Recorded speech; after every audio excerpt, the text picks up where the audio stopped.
الله يبسط الرزق لمن يشاء ويقدر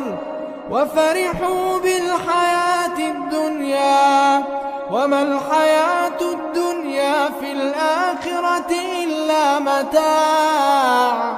ويقول الذين كفروا لولا أنزل عليه آية من ربه قل إن الله يضل من يشاء ويهدي إليه من أناب الذين آمنوا وتطمئن قلوبهم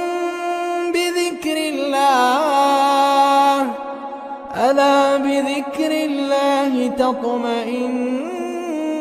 القلوب